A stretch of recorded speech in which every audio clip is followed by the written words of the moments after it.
ग्राम code one क्षेत्र में सुबह 11:30 बजे आग लग गई। आग लगने पर क्षेत्र में कार्य कर रहे चौकीदार धर्माराम ने सहायक वनपाल यशोदा को फोन पर इत्तला दी कि इस बीच ग्रामीणों को आग लगने की सूचना मिली। पत्रकार मुरलीधर ने तहसीलदार रिया बड़ी भिवराज परिहार को सूचना दी, परंतु रिया बड़ी में अग्निशमन न होने के कारण तहसीलदार ने अग्निशमन मेड़ता को सूचना दी, जिस पर अग्निशमन वाहन 1 बजे घटनास्थल पर पहुंचा। सरपंच दौलत राम रावल घटनास्थल पर पहुंचे। उसके बाद पचवारी सुरेश गुर्जर और वनपाल यशोदा मौके पर पहुंचे। जब तक ग्रामीणों ने 5-6 टैंकरों से करीब 200 की संख्या में उपस्थित ग्रामीणों ने आग पर काबू पा लिया। यह आग करीब 30 बीघा का एरिया में फैल चुकी है। काफी पौधों का नुकसान हुआ है। अगर समय पर काबू नहीं पाया जाता है तो आस पड़ोस की खड़ी गेहूं और जीरा की फसल स्वाहा हो जाती है और गांव में बड़ी हानि हो जाती है। ग्रामीणों ने अग्निशमन ऑफिस रिया बड़ी होने की मांग की, जो घटना हो तो कम समय में पहुंच सके। भारत संवाद से मुरलीधर पारिक की रिपोर्ट। आप देख रहे हैं ग्राम कोड के वन विभाग क्षेत्र में आज सुबह 11:30 बजे आग लग गई, जिसके कारण से कई पौधे और पेड़ जल गए हैं और ग्रामीणों ने यहाँ पे अपनी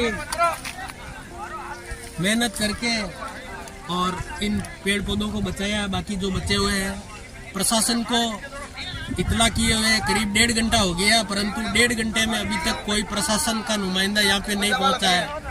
सिर्फ और सिर्फ पहुँचा तो ग्राम कोड का सरपंच, इसके अलावा ना तो वन विभाग के कर्मचारी पहुँचे, ना ही कोई प्रशासन। यहाँ से करीब 40 किलोमीटर दूर मेड़ता होने के कारण से वो भी अभी तक नहीं पहुँच पाई है। करीब 1.5 घंटा हो चुका है। यही अगर अग्निशमन सेवा तहसील स्तर रिया बड़ी होती तो शायद समय पर इस आग को काबू पा लिया जाता और किसी प्रकार का नुकसान नहीं होता, परंतु अभी बहुत नुकसान हो चुका है। 2 घंटा पहले करीब आग चालू हुई थी, करीबन 11 बजे 10:30 बजे। उससे लेके अभी तक कोई प्रशासन का नुमाइंदा यहाँ नहीं पहुंचा, ग्रामीण के सरपंच के अलावा कोई भी। और ये आग पूरे गांव वालों ने ही मिलके बुझाई है, जबकि कोई फायर ब्रिगेड की गाड़ी, कोई प्रशासनिक अधिकारी, कोई वन विभाग अधिकारी कोई यहाँ नहीं पहुंचा। सबको फोन किया, 2-2.5 घंटे से ये आग चली और इतनी भयंकर आग थी कि अगर गांव वाले यहाँ समय रहते हुए नहीं पहुंचते, गांव वाले टैंकर लेके नहीं पहुंचते और मशीन में जो है ये दवाई छिड़कने की भर के यहाँ लेके नहीं पहुंचते तो ना जाने कितना इस गांव के अंदर नुकसान होता। और ये आग जो लगी है, ये हमारा मानना ये है कि अंदर जो कार्य कर रहे हैं आदमी, उन्हीं में से किसी बंदे ने बीड़ी पी होगी और हो सकता है उसको यहाँ गिराया होगा, उसी वजह से ये आग लगी है। ऐसे यहाँ अंदर रहने वालों को यहाँ से हटाना चाहिए, प्रशासन इसकी कार्रवाई करे और हम सब गांव वालों ने मिलकर बुझे। कोई प्रशासन का नुमाइंदा यहाँ नहीं पहुंचा।